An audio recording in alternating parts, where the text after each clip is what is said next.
I'm Tina Morton and I'm a potter. I grew up in a very artistic family. My mom was an artist and we were surrounded by art and artists, and it was valued.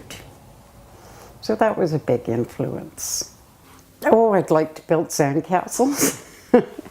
I did a lot of embroidery. I took pottery classes in high school.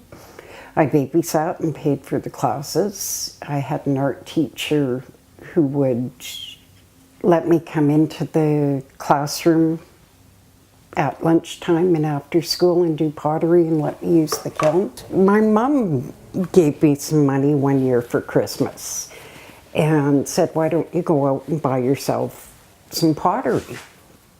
I said, "Okay, thank you." And a few days later I phoned her and I said, "How about if I take a class and make my own pottery?" And she said, "For sure, you know." So I registered for a class at the Potter's Guild and was hooked again. Surprised, I was put in an intermediate class and I hadn't done it for 25 years. I was surprised at how hard it was again, but hooked. I just couldn't stay away from it, and I registered for every class that I could. And within a year, I decided that I wanted to do it full time. The one rule that I have about my pottery is to make pottery pay for pottery. By selling it, I can do that, and I have a pretty interesting life with my pottery. I've traveled a lot with it, met an amazing group of people. But for me, the most important thing is that I keep learning and growing with it. I like things that are a little bit on the rustic side. If you look up there, you can see I've got this basket with flowers all over it. I just recently decided I wanted to try pretty, and frilly.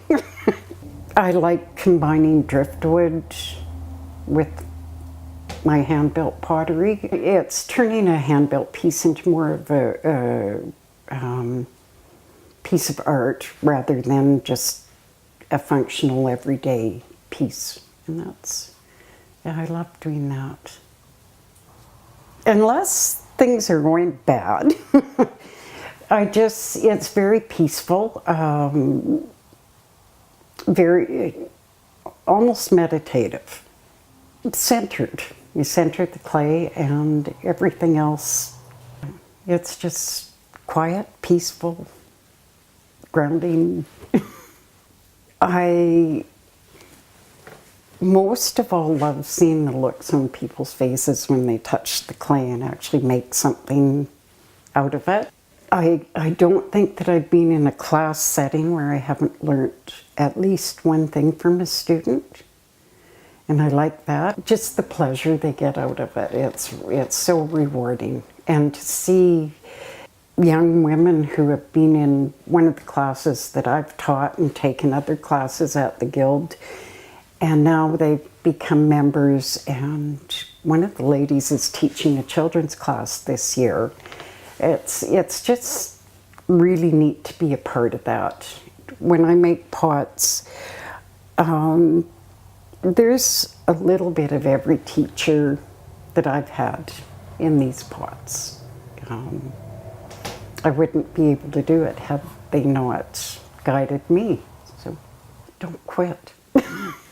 Yeah, don't take a long break. Find a way to make it work. Yes, the other really big thing is never stop learning.